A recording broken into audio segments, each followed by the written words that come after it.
Dan letak tu. Waalaikumsalam. Wallahu a'lam. Allah. Alhamdulillah.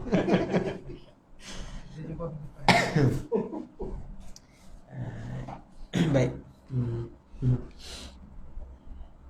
Tolong kita hadirkan dulu nak Al-Fatihah kepada Rasulullah sallallahu alaihi wasallam, kepada keluarga baginda, isteri-isteri baginda, sahabat dan alim ulama semua, guru-guru kita, keluarga kita, mak ayah kita, dan juga khususan kepada pengarang bagi ataupun penterjemah bagi kitab ini, kitab Kifayatul Muhtaj, Syekh Daud bin Abdullah Al-Fatani, Syai'ulillahi lahumul Fatihah.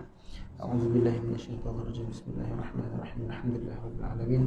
Arrahmanirrahim. Maliki yaumiddin. Iyyaka na'budu wa iyyaka nasta'in. Ihdinas siratal mustaqim. Shiratal ladzina an'amta 'alaihim ghairil maghdubi 'alaihim waladdallin. Jadi sempena masuk bulan Rejab ni, kita bacalah sebagai ambil berkat, keberkatan. Kita baca kitab Kisah Isra' Mi'raj. Kitab Isra' Mi'raj yang kita baca ni namanya Kifayatul Muhtaj, khas tentang kitab Isra' Mi'raj karangan Syekh Daud bin Abdullah Al-Fatani. Syekh Daud ni maklumlah orang Tok Guru Melayu, ulama Nusantara kita ni yang cukup tersohor dan masyhur. Banyak karangan kitab yang dia buat. Sama ada kitab Jawi ataupun kitab Arab. Dan sebahagian kitab yang dia karang tu adalah terjemahan daripada kitab Arab ataupun dia ambil cedok-cedok daripada kitab Arab. Kitab ni, kitab Kifayatul Muhtaj ni, Syekh Daud ni ambil daripada kitab Arab. Dia ambil daripada kitab karangan Najmuddin Al-Ghaiti, kitab Kisah Isra' Mi'raj. Di antara kitab lama dan dibuat syarahan dia oleh beberapa orang ulama. Salah seorangnya Imam Al-Qalyubi, dia buat syarah bagi kitab ni, kitab Kisah Isra' Mi'raj ni. Dan juga Imam Dardir, dia ada buat Hasyiah Ad-Dardir ala qissatil Isra' Mi'raj kan. Ada yang namanya kitab As-Sirajul Wahhaj fi qissatil Isra' wal Mi'raj. Itu Imam Qalyubi buat syarah bagi kitab ni. Kitab Arab dia lah. Ni Syekh Daud ni dia pungut-pungut kebanyakannya daripada kitab tu. Kitab Arab banyak, kitab khas menceritakan Isra' Mi'raj ni banyak orang karang. Sebab ulama-ulama Arab ni dia suka mengarang. Jadi ada ulama Mesir buat, dan sebahagiannya ulama-ulama Sufi buat banyak. Contohnya Syekh Mutawalli Sya'rawi, dan juga Syekh Ja'far, pengasas tarikat tarikat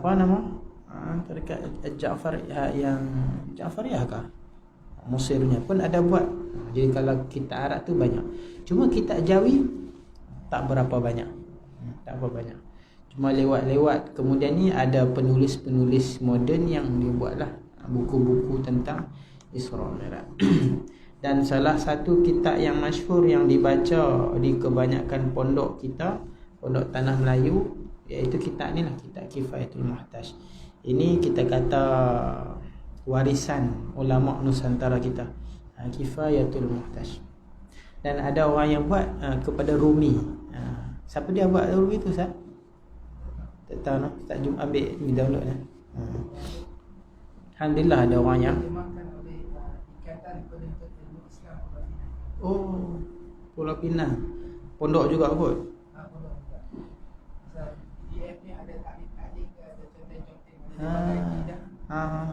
Ya. Alhamdulillah. Jadi kitab ni memang kitab dah cerita. Jadi saya pun tak cerita banyak. Kita baca sebagai ambil berkat, kita ikut apa yang dia cerita sajalah. Dan sebahagian kisah-kisah dalam ini adalah daripada riwayat-riwayat yang kita kata dhaif. Jadi boleh jadi kita nak cari yang sahih tak ada, tapi ada sebahagian riwayat-riwayat yang dhaif. Tak ada masalah untuk menggunakan hadis dhaif pada bab nak menceritakan kisah-kisah. Ini tak ada masalah. Itu ulama memberi kebenaran, tak ada masalah. Sebab hadis dhaif tu tak hadis, cuma kita kata tidak digunakanlah pada bab halal haram, tu tak gunakan. Pada bab halal haram, pada bab akidah, pada bab akad nikah kahwin, itu semua kita pakai hadis yang sahih, hadis hasan, itu kita pakai. Sebab itu hadis yang makbul, diterima, hasan, hadis sahih. Tapi ada pun hadis dhaif ni kita gunakan untuk ada tempat dia. Hadis tetap hadis, kita tak boleh samakan dia seperti hadis maudhu'. Sebab hadis maudhu' ni bukan hadis. Bahkan hadis maudhu' sendiri pun, hadis dhaif kah, hadis maudhu' kah, sebenarnya itu adalah ijtihad ulama yang nak meletakkan.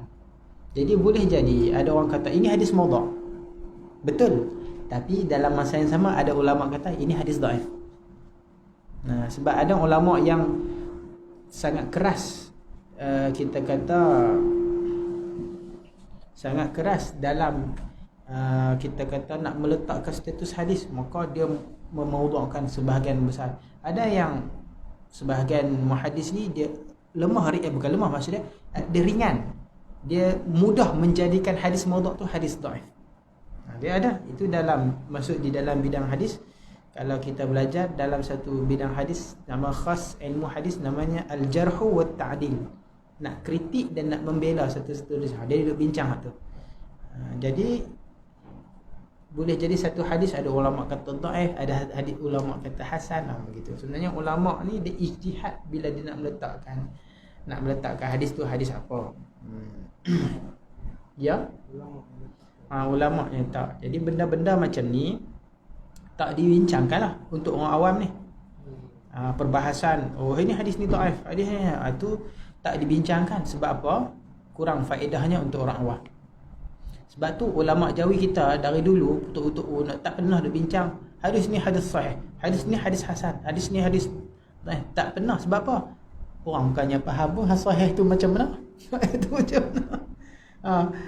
Yang tahu, orang tahu oh dhaif tu lemah lagu tu, sebenarnya tak tepat sangatlah kita kata hadis dhaif tu lemah, tak, bukan macam tu. Sahih tu apa, lemah je, orang tak faham. Sebab tu tok guru kita tak pernah. Tok guru pada bab nak menceritakan kelebihan, okey dia datang hadis dia tak abang pun sahih ke. Sebab apa? Itu kelebihan. Dalam bab hukum hakam dia main hadis yang sahih dan dia tak pun sebut pun hadis ni sahih ke apa. Jarang-jarang lah, sebab orang awam tak dapat cerna benda tu. Jadi lewat-lewat hari ni ramai orang suka dengan benda tu, sehingga kan kita terpaksa jugalah kadang-kadang tu nak kena sebut juga supaya orang faham. Kalau kita pun tak sebut langsung, kadang-kadang orang suka buat tuhmahan kepada sebelah tok guru, orang kata ni hadis dhaif, ini amalan ini tak boleh pakai apa semua kan. Jadi ada ramai macam tu. Sebenarnya tak ada faedah sangat untuk orang awam. Orang awam ni hanya boleh amal ke tak boleh, itu je. Ini boleh buat ke tak boleh buat, itu je. Dia pun tak mau nak sangat nak faham, nak bincang macam. Ala kulihat kita cerita sia-sia lah di kitab ini, berbagai-bagai riwayat adalah dihimpunkan oleh ulama. Baik, kita baca katanya di muqaddimah tu ditulis subhanallazi asra bi'abdihi.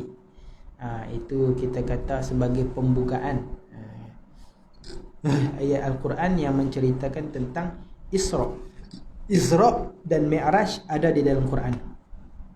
Isra ada di dalam ayat tu, surah Isra lah, subhanallazi asra bi'abdihi. Dan Mi'raj pun ada disebut di dalam Quran, tapi tak adalah ditulis surah Al-Mi'raj. Wan najmi idza hawa. Itu ayat yang menceritakan tentang Mi'raj. Selagi dia akan dia datangkan ayat-ayat yang akan disebutlah. Baik. Kemudian bismillahirrahmanirrahim. Seperti biasa pada bismillah kita sebut sikit tentang bismillah dah. Bismillah ni maklumlah setiap pembukaan kitab kita cerita. Dan ada yang bawa kitab ke? Tak ada okey. Kalau ada yang bawa kitab ni, di sebahagian tepi ni, hamish ni dipanggil, kalau kitab ni dipanggil hamish bahagian tepi kan. Dia ada sebut tentang kelebihan bismillah. Banyak cerita.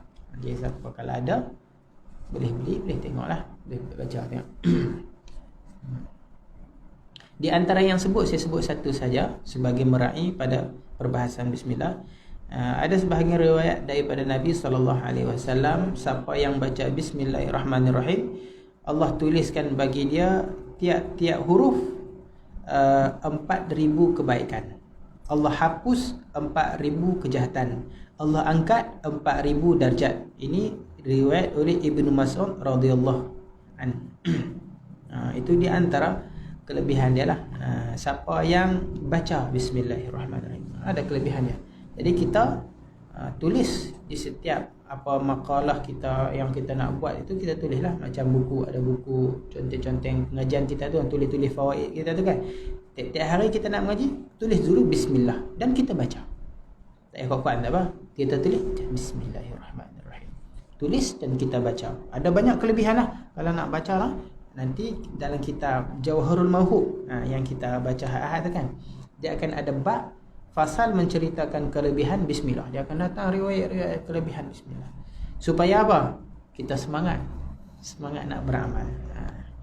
Bis.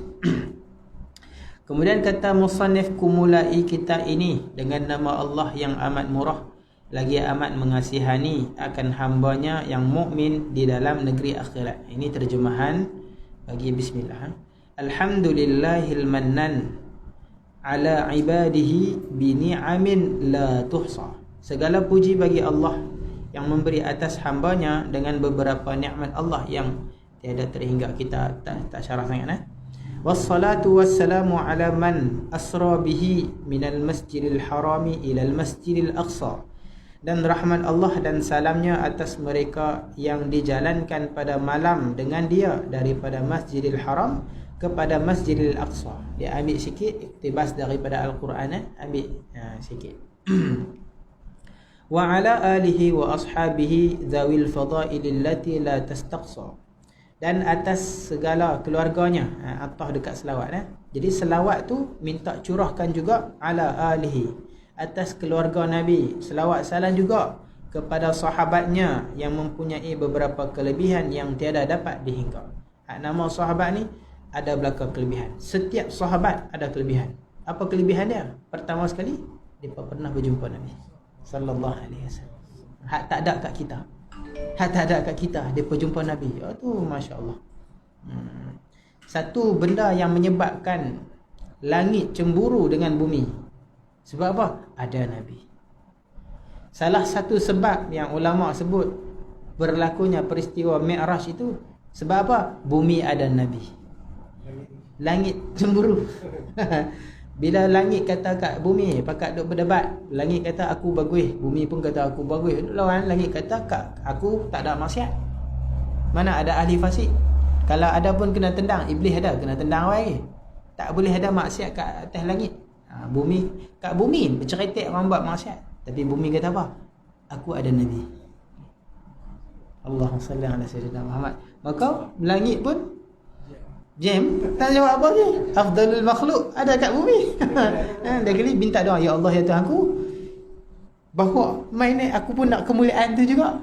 Maka asbab, di antara asbab Nabi naik ke langit kerana permintaan. Allah ni maha adil, dia makbulkan doa segala makhluk dia. Langit minta, maka Allah jemput Nabi. Salah satu asbab di antara asbabnya, antaranya asbab Tuhan nak menggembirakan Nabi apa semua kan.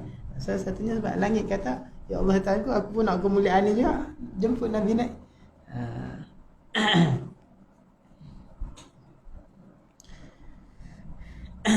Jadi siapa yang berjumpa dengan Nabi, Masya Allah kelebihan. Kita tak boleh tengok, tapi kita masih boleh berjumpa dengan Nabi di dalam mimpi. Wa ba'du fahadha ta'liqun latif fi apa ni? Fi kulli minal Isra'i wal Mi'raj. Adapun kemudian daripada itu, maka inilah suatu ta'liq yang sedikit pada menyatakan tiap-tiap daripada Isra' dan Mi'raj. Ta'liq latif ni kita kata apa? Catatan lah, no? Catatan yang sikit nak menceritakan tiap-tiap daripada dua benda ni. Satu Isra' dan dua Mi'raj. Nak ceritakan dua-dua ni. Wa sammaituhu bi kifayatil muhtaj fil Isra'i wal Mi'raj. Dan kunama akan dia dengan kifayatul muhtaj fil Isra' wal Mi'raj. Kifayah tu apa, nak terjemah kifayah memadakah? Kepadaan. Dia sebab masdar tu. Kepadaan bagi orang yang berhajat. pada menceritakan Isra' dan Mi'raj. Jadi siapa ada hajat nak tahu kisah Isra' Mi'raj, memada tengok kitab dia. Tu kan, Kifayatul Muhtaj. Macam mana nak terjemahlah macam apa? Ja'alahu Allahu khalisan liwajhihil karim, telah menjadikan dia Allah, telah menjadi, ini sirah doa lah, telah menjadi dengan mana semoga.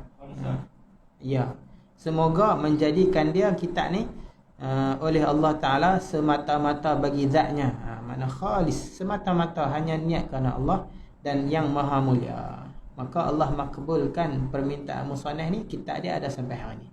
Nafi'an li talibihi yaumal ma'ab, lagi memberi manfaat bagi yang menuntut akan dia pada hari kembali kepada Allah Ta'ala.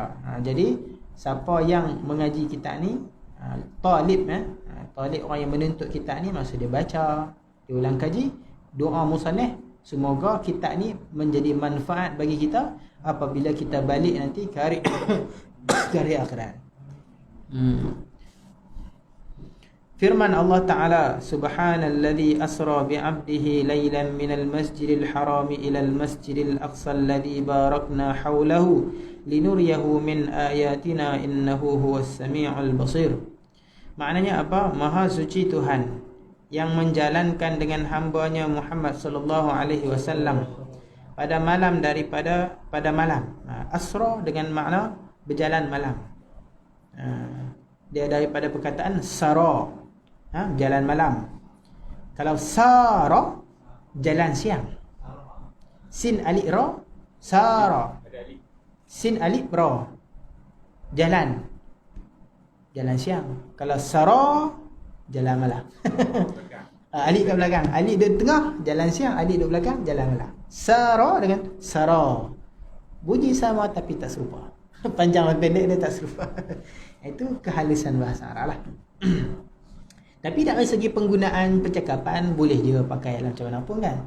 Sara, sirtu lailan, boleh tak? Israel. Wallah alam, tapi daripada yang saya tahu, Israel tu bahasa, bukan bahasa Arab. Il tu makna Allah, Isra tu tak tahu. Kalau Jibrail makna dia Abdullah. Kalau Isra tu saya tak ingat apa makna, dulu ada pernah jumpa tapi lupa. Israel nama Nabi Yaqub. Il tu banyaknya bahasa depa lah, bukan bahasa Arab. Ya. Ibrani. Hebrew sebutan lah ni. Yang berjalan malam daripada Masjidil Haram kepada Masjidil Aqsa. Ini tak ada khilaf lah, Al-Quran sebut begitu. Tak ada khilaf. Memang dari Masjidil Haram sampai ke Palestin. Yang kami berkatkan kelilingnya, ada keberkatan. Allah dah sebut ada keberkatan di tempat ni. Tempat ada berkat, ada. Sebab tu orang ambil tabarruk, sebab tempat ada berkat. Tuhan sendiri kata. Pada hujan ada berkat, Tuhan sendiri kata. Pada tempat ada berkat, Tuhan sendiri kata. Setiap benda tu ada benda-benda yang Allah letak keberkatan padanya. Ada berkat, bolehlah tabarruk. Supaya kami perlihatkan dia. Sebab apa Allah bawa Nabi jalan? Nak menunjuk, nak memperlihatkan beberapa tanda ajaib kudrat kami, bahwasanya iaitu amat mendengar dan amat melihat. Allah nak tunjukkan keajaiban. Bila mana Nabi dah, kita kata, banyak dugaan yang menyebabkan sesak dada, kita kata, kita bahasa kita kata apa? Isteri meninggal, isteri wafat, ponakan yang wafat, penduduk Taif tak mau, penduduk Mekah kacau, macam-macam, sampai kita kata maka Allah nak tunjukkan tanda-tanda kebesaran Allah. Tanda-tanda kebesaran Allah, Allah tunjukkan, bukan takat bumi, Allah naikkan pada langit nak tunjuk betapa besarnya kerajaan Allah. Takat bumi, takat penduduk Mekah ni kecil je, supaya menguatkan iman Nabi. Dan Allah hadiahkan kepada Nabi solat yang sangat-sangat berharga, yang disebut qurratul ain lin Nabi. Penyejuk mata hati bagi Nabi. Nabi suka dapat sembahyang ni, sejuk hati Nabi. Seronok. Masya Allah. Macam mana sembahyang boleh jadi penyejuk mata hati Nabi, tapi jadi apa? Macam batu besar atas kepala kita. Lain kita ni, Masya Allah, jauh dengan Nabi. Kita ni nak ikut Nabi tapi kita tak mampu lagi. Masya Allah. Sebab tu kita baca kitab-kitab ni supaya apa? Kita semakin hampir dengan Nabi. Kita tengok macam mana keadaan Nabi. Faidatun, mu'taridah sekejap. Ini kita kata macam istitrak lah kan. Dia sebab ayat ni menceritakan tentang tasbih. Subhanallazi, subhan tu tasbih. Subhanallah itu bahasa Arab, nama dia, nama zikir subhanallah itu disebut tasbih. Jadi dia nak cerita pula apa faedah tasbih. Ni orang panggil istitrak. Tok guru bila dia mengajar, cara dia mengajar macam ni, ada istitrak. Nak ngaji bab, nak ngajar bab ni, tapi dia ada istitrak mata sampai sebut kalimah ni, dia keluar cerita pasal kalimah ni. Lepas tu tang sini ada sebut kalimah ni, keluar cerita tang ni. Ada kalimah ni keluar, ini cerita ni melerai banyak, habis setengah jam, okey patah balik ayat ni. Baca ada kalimah ni enggak, cerita melerai naik atas ni. Ada lagi yang cerita naik ni, begitu. Sebab tu kadang-kadang baca tu balik panjang huraiannya. Nak apa? Maklumat dia banyak. Kalau orang maklumat tak banyak, dia tak boleh nak istitrat mata, tak boleh. Tapi bila dia ada maklumat banyak, maka dia boleh keluar. Dia menarik. Jadi baca satu kitab, kita dapat faedah banyak. Kaitannya faidatun tersebut di dalam syarah Mi'raj Ghaiti bagi Syekh Qalyubi. Ini syarah bagi kitab syarah bagi Syekh Najmuddin. Mi'raj Ghaiti ni apa pengarang dia, nama Syekh Najmuddin.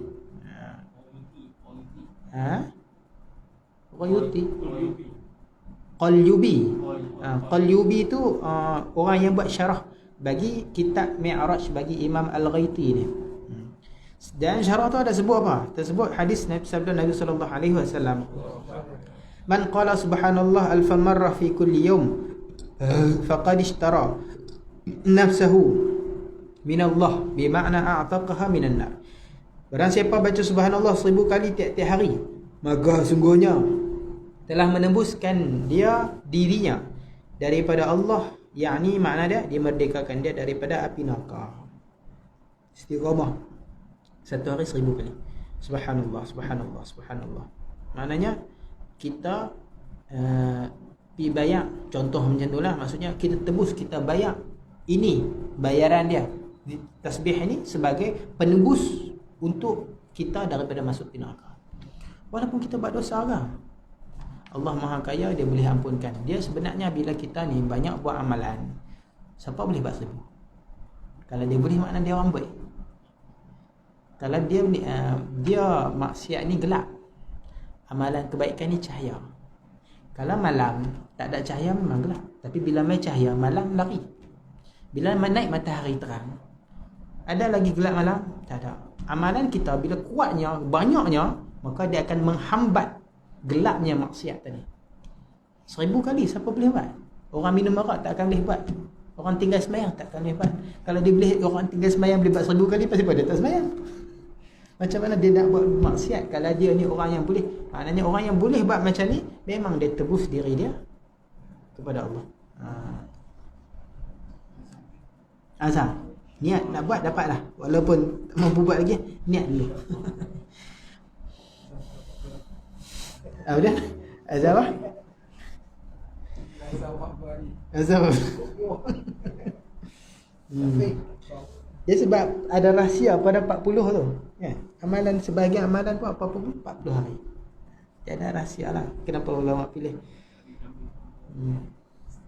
Di antaranya lagi sabda Nabi sallallahu alaihi wasallam. Man qala subhanallah wa bihamdihi 100 marrah fi kulli yawm ghufirat dhunubuh wa in kanat mithla zabadil bahri. Barang siapa baca subhanallah wa bihamdihi 100 kali pada tiap-tiap hari, diampunkan dosanya, dan jikalau ada ia seumpama buih di laut sekalipun. Dosa kita banyak, maksud dosa banyak ni dosa kecil. Sebab apabila datang fadilat tentang hapus dosa, kata ulama itu dosa kecil. Dosa besar berhajat kepada taubat. Dosa kecil terhapus dengan amalan-amalan. Dosa walaupun buih, ya walaupun buih. Sebab tasbih kepada Allah ni banyak kelebihannya kan. Subhanallah wa bihamdih, subhanallahil azim. Dalam kitab Sahih Bukhari sebut apa? Kalimatan khafifatan habibatan ila rahman kan. Khafifatan 'ala lisan, thaqilatan fil mizan. Subhanallah bihamdih, subhanallahil azim. Dua kalimah yang habibatan ila rahman, dikasihi oleh Allah Ar-Rahman, yang ringan atas lidah tapi berat atas timbangan. Kata ulama, sekali sebut subhanallah ini, subhanallah tamla'ul mizan kan. Subhanallah tu penuh satu mizan. Mizan itu besarnya boleh menutupi timur dan barat. Dan lagi sabda Nabi SAW, man sabbahallah mi'ata marrah bil ghadah wa mi'ata marrah bil ashi kana kaman hajja mi'ata hajjah, wa man hamidallah kadzalik kana kaman ghaza mi'ata ghazwah, wa man hallalallah kadzalik kana kaman a'taqa mi'ata raqabah, wa man kabbarallah kadzalik lam yu'ta ahadun. Dia tulis kalau kat situ yu'ta kan, yu'ta kan, dia ya'ti lah, lam ya'ti ahadun. Jadi macam tu.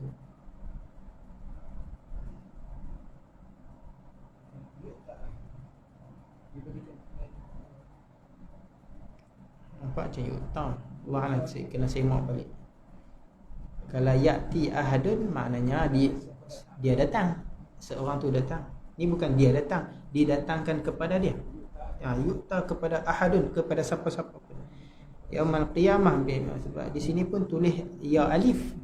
Maknanya kena baca ya. Kalau ya waw itu kan, hamzah tu. Allah alam, kena tengok pada hadis lah. Tapi ya'ti ahadun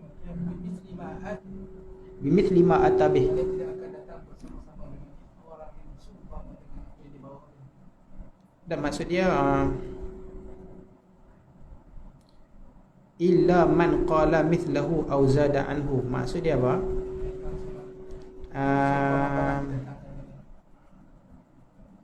Betul, lam ya'ti. Betul. Astagfirullahaladzim. Betul, lam ya'ti. Tak ada siapa pun datang pada hari kiamat ni seperti apa yang dia bawa mai. Betul. Astagfirullahaladzim. Ma'ata bi. Tak ada. Dia bukan ya, dia hamzah wasal. Dia alif. Ma'ata. Tak. Salah. Ata ya'ti. Itu fi'il dia. Bimithli ma ata bihi illa man qala mithlahu aw zada alaih. Barang siapa mengucap tasbih akan Allah Taala 100 kali pada pagi-pagi, 100 kali pada petang-petang, adalah seperti mereka yang mengajarkan 100 kali haji. Kita tak ada dia nak pergi haji, baca 100 kali pagi, 100 kali petang. Dapat pahala macam 100 kali pergi haji. Sekali pun jenuh nak pergi kan, duit kadang. Dan barang siapa mengucap alhamdulillah seperti demikian, maknanya 100 pagi 100 petang, adalah ia seperti mereka yang perang sabilullah, 100 perang.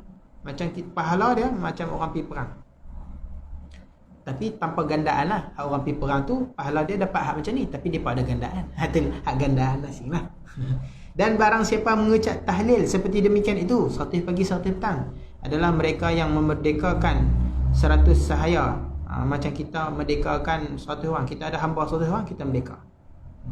Dan barang siapa mengucap takbir Allahu Akbar, tahlil tu la ilaha illallah, takbir Allahu Akbar, seperti demikian itu tiada datangkan seorang pada hari kiamat dengan seumpama barang yang didatangkan dengan dia, melainkan mereka yang mengucap seumpamanya atau lebih atasnya. Jadi hari kiamat ni katanya siapa ucap takbir tu, maka tak ada lah hak mai kat tu seumpama macam dia, tak ada. Orang ni semua lekeh-lekeh, kecuali hak seangkatan dengan dia, hak kawan-kawan dia yang ucap juga 100 kali, ataupun kawan-kawan dia yang ucap lebih daripada dia. Maknanya apa? Dia pun ni geng hebat-hebat, datang ni macam VIP, mai turun naik Alphard. Contohlah kita dunia ni kan, mai naik limusin ni, turun hebat-hebat lah. Tak ada hak orang mai macam tu, hak lain naik kancil kan gitu kan, dia pun naik limusin. Lebih kurang gitulah maksudnya. Di akhirat ni depa ni geng-geng hebat-hebat datang bersama amalan-amalan yang mencahaya.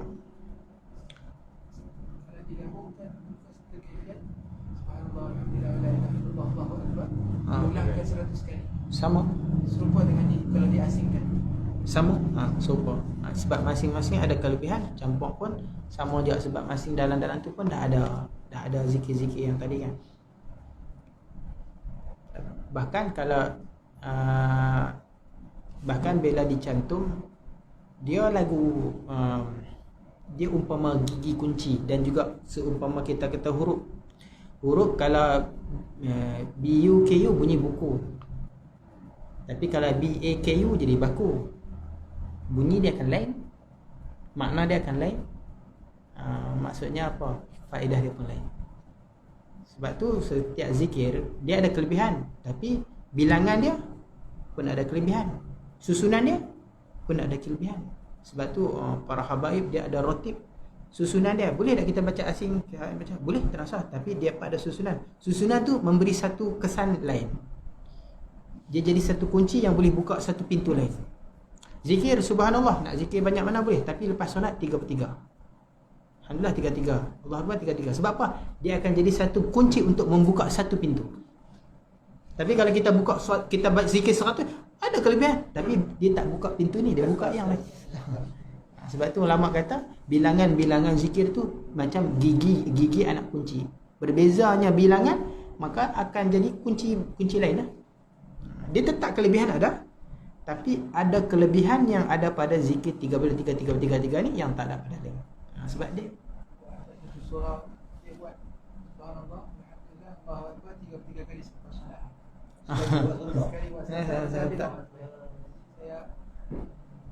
dia pasal kalau KPI dia 3 ya. Bukan saja buat Ya. Asing tu mesti ada sebab boleh juga dapat. Ada kelebihan lah kan, ada kelebihan, cuma bagus daripada hang tak buat. Dia buat juga. Cuma cara yang dia ada sebab apa Nabi letak cara begitu kan, dia ada sebab lah. Itu daripada kalam siapa ni? Kalam wali. Wali sebut dia lagi bilangan apa? Bilangan zikir-zikir kita tu pun kita kata gigi bagi kunci kita. Tak boleh lebih, tak boleh kurang. Pasal apa? Sat lagi jadi kunci lain. Dia buka pintu lain, tak buka pintu tu. Ada kelebihan ada lah, tapi jadi benda kunci lain lah. Macam bismillah nombor 1. Kunci tu kalau bismillah nombor 1. Lain lah. Tapi tu tak kelebihan, dia dah ada kelebihan. nombor 1, 22. Ada. Elok boleh kau tu tadi. Kan dia. Kalau lupa bilangan, biasanya dalam zikir-zikir kita lupa bilangan. Kita kena ulang balik sampai yakin bilangan tu, ataupun Kita ambil yang yakin lah. Kita buat bagi sampai yakin lah. Yakin lah. Yang nombor 1 je lah. Dah sekali hilang. Hilang. Berapa orang tak ingat. Tengok betul kedua. Buat lagi yakin lah. Kan kita baca tu nak cocok. Saya beli hak tu, hak ada gigi tu. Counter hak ada gigi tu syok ni. Hak tekan-tekan tu kadang-kadang tekan tak tekan kan tak tekan kan. Dia tak kuat tak sama tekan. Kadang tekan macam tak tekan, kadang naik. Kalau tekan-tekan dia hilang. Pasal tekan dari set pula. Ada hak jenis counter, hak jenis hak ada kat dalam kereta. Dia memang macam tasbih sebab dia ada biji tu roda. Kita tekan macam tu. Itu macam sedap sikit. Syok sikit. Rasa macam bukan tasbih lah. Dia lain Lain. Dia nak Baik. Tak ada. Baik. Sabda Nabi SAW, "Man qala la ilaha illallah 70,000 marrah faqad ishtara nafsahu min Allah." Barang siapa mengucap la ilaha illallah 70,000 kali, maka sungguhnya telah menebuskan dirinya dari nafsahu. ishtara nafsahu nafsahu membeli, menebus dirinya, menebus akan dirinya. Ini kalau dipanggil ataqatus sughra. Ataqah sughra tahlil 70,000. Dia ada ataqah kubra, baca qul huwallah 100,000. 100,000. Ataqah kubra. Kalau sughra ni namanya tahlil 70. Adalah faedah-faedah Allah dia. 1,000 ada. Bukan atau dia. Wallah alam, yang saya dapat ingatnya itu 100,000. Wallah alam kalau saya silap, kalau ingatan ini mengkhianati dirinya. Kan? Kadang-kadang ingatan kita ni mempermainkan kita. Kita dah berasa yakin lah, yakin. Tak salah.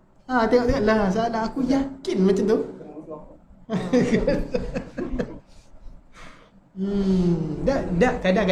Kadang-kadang kita syak. Okey, syak tak apalah. Syak, tapi ni kita yakin. Aku yakin macam tu. Tahu salah. Salah dengan apa yang kita yakin. Banyak tengah kunci tak tahu. Banyak sangat. Tapi ingatnya itu 100,000. 100,000. Saya ngaji dengan syaitan tu, syaitan sebut 100,000. Ngaji kata main ni. Sebab nama pun kubra. Memang banyak lah. Kalau tahlil dah 70,000, itu baru sugra. Kalau Allah kubra, nama pun kubra. Okey. Boleh dah kita buat gambar yang kita. Boleh. Ni dia nak cerita. Ini ada kisah yang masyhur maka nyatalah daripada beberapa hadis ini bahawa sayugiannya dikerjakan segala perkara yang tersebut itu kerana adalah hikayat. Hikayat cerita daripada seorang muda daripada ahlul kasyaf. Ada lelaki yang Allah bagi dia kasyaf. Dia nampak mati ibunya, maka ia kerjakan panggilan bagi kematiannya. Dia panggillah buat jamuan ke apakah, dan dihimpunkan beberapa manusia yang banyak, dan adalah pada mereka itu seorang syekh daripada ahli sufi, ada Syekh Mai. Maka tak kala berhimpun mereka itu, maka hasillah bagi orang muda itu berubah warnanya dan berteriak dan menyesal. Maka ditanya oleh orang yang hasillah daripada demikian itu, maka katanya, aku lihat ibuku sanya telah dibawa ke neraka dan ia siksa. Ditulis siksa saja. Disiksa ada di dan ia disiksa di dalam neraka. Dan adalah Syekh Sufi itu mendengar ia akan perkataannya itu, dan adalah baginya zikir yang sudah disediakan bagi dirinya 70,000. Maka berkata ia pada dirinya, "Hai Tuhanku, bahwasanya telah aku sediakan zikir 70,000 bagi diriku, dan aku saksi akan dikau bahwasanya aku berikan zikir itu bagi ibu orang muda ini." Maka tiada selesai cita hati Syekh itu. Dengan demikian hingga berdirilah orang muda itu tertawa-tawa. Maka ditanya orang baginya akan dia. Maka berkata ia, "Telah aku lihat ibuku dikeluarkan dari api neraka, dibawa ke syurga." Maka berkata Syekh itu, "Maka hasillah bagiku daripada apa itu? Daripada dua faedah." Macam tu ya. Samalah. Macam kurang macam jatuh Allah lah. Daripada dua faedah. Suatu sahih kasyafnya orang muda itu, kedua sahih hadis. Cerita ni masyhur lah, pernah dengar semua. Syekh ni dah siap 70,000 untuk diri dia. Dia zikir.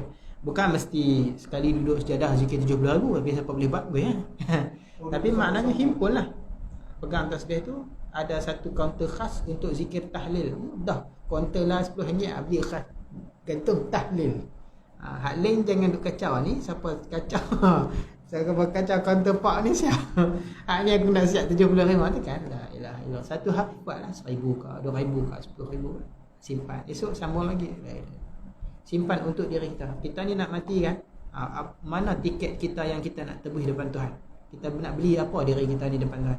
Amalan kita pun tak tahu. Maka salah satunya yang ulama sebut yang siap. Tara nak mati dah lah. Tara nak mati dah lah. Kalau umur panjang dah lah.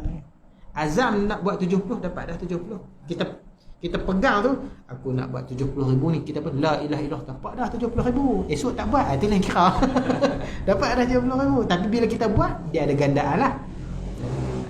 Kalau kecil lah kalau dia azam tak cukup, azam lagi tak baik. Dapat. Nama mesti kena azam, bukan hal itu kita dah sebutkan maratibun niyah. Yang dikira apabila dia putus azam dalam hati, kira Tuhan tak dalam hati kita, takat niat main-main Tuhan tak kira. Aku nak buat je budak ni, tak kira aku nak buat je budak, Tuhan tak kira. Sungguh dalam hati aku memang nak buat sungguh. Tuhan tahu kita nak buat, tapi bila main buat kita lemah tak buat. Tuhan tahu. Dapat dah 70,000. Tapi sungguh-sungguh lah hati. Memang kita nak buat sungguh, tapi tak mampu. Tak mampu tu saya tak kira lain lah. Tapi sungguh Allah dah catat. Azam, Masya Allah. Selawat dulu, lepas tu tutup pun dengan selawat lah. Boleh pasing.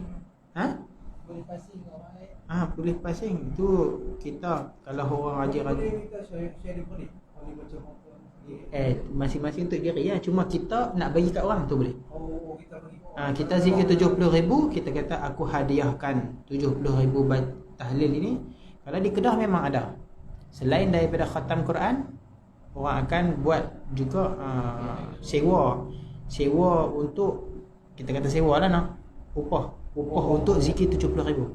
Saya pernah dapat upah untuk zikir 70,000 dan juga untuk upah kat orang, buat kat orang ya. Kat kita dak juga. Tapi orang Baik dah. upah baca Quran, upah baca itu. Kalau nak tengok masalah upah-upah ni, boleh buka dalam kitab fiqh di dalam bab ijarah. Sampai dak bacaan tahlil, sampai dak bacaan Quran dibincang dalam bab sewa. Apa kena baca Quran dengan sewa? Ni. Kalau nak cari dalam kitab fiqh, sampai dak amalan kita kepada orang mati, nak cari kat bab apa? Mana ada bab khas bab tu? Tengok dalam bab ijarah. Tu kata dengan fiqh ni kena belajar.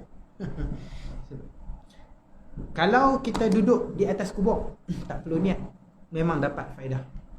Kita baca Quran atas kubur, kita baca sebab apa? Bila kita zikir, kita baca Quran, rahmat turun, kena.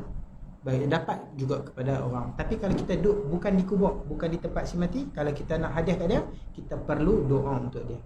Ya Allah, jadikan pahala ini, hadiahkan pahala ni fulan-fulan. Kita dapat pahala, cuma dia pun dapat pahala juga. Bukan kita tak dapat.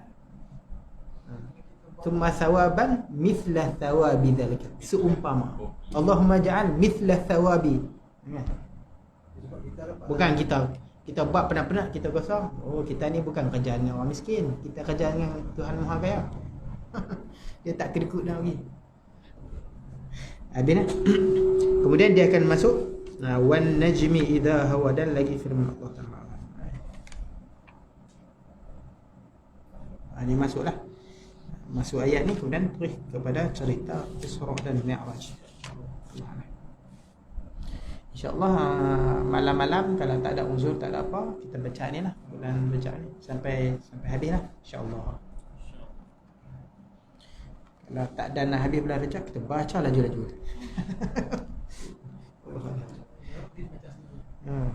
Kan kalau kat Tarim kan satu malam je dia baca. Bro baca kita.